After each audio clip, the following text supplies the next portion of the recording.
Искам да кажа, че от името на нашето скромно семейство, Генчеви, по случай 135 годишната, даряваме 135 книги на читалище.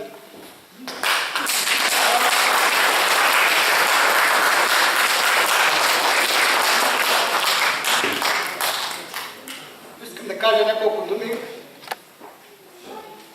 защо и как написах текста за химна. За по-старите не познават, за по-старите трябва да кажа, че съм роден тук преди 72 години. По ирония на съдбата ли, не знам какво, в моето кръщено свидетелство пише роден 11 май, ден на славянската писменост в село Бутово. Като гледам двамата брати. При едно гостуване през месец януари на 2011 година, мои близки приятели в лицето на казаха, че местното организира конкурс за написане на текст за химна. Когато преди малко гледах презентацията, имам чувство, че съм го писал сега химна, защото всичко, което имаше в презентацията, аз не съм я виждал друг път, аз съм го поместил в химна. Много се чудя как да започне текста. По-възрастните знаят, че в живота на един човек има три периода. Дете до 7-8 годишна възраст, след това младежи и след това зряла възраст. Чудим се откъде да започна. Ако сте гледали внимателно презентацията, стана въпрос за Чатала и за Калвака.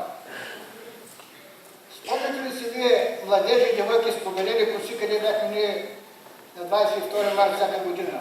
Децата на Бутово, гледам, Градище, Варена. Цял ден бяхме горе в Чатала и ехтяха нашите детски гости. А спомняте ли си, къде бяхме, когато паднаше снега и покреше земята? На Калвака и жени до късно вечерта могат да се прибират на вкъщи. Така реших да започне текста с първите два реда, ако сте слушали внимателно химна, но сами Чатала и Калвака гордо се простиращи. Чуди се как да продължа нататък. Един куриозен случай ми помогна. Преди 4-5 години бях в командировка в Добруч. Пристигна 6 часа сутринта и си казах, имам един час работа, по обед някъде ще се прибира. Много бях очуден, когато видях, че от Добруджа към центъра на България или към ЖП линия София-Варна има един влак сутринта, има един влак вечерта. Сетих се, че през нашето любимо село по това време минаваха 4-5 влака към Павликени и 4-5 влака към Левски.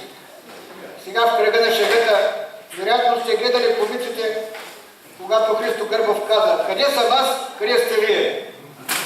Къде е Бутово, къде е Добруж? 5 влака в едната, 5 влака в другата. И така се оформиха и вторите два реда от куплета.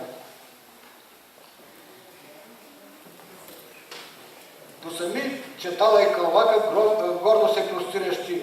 Даже от вагоните на влака се виждат твоите красоти.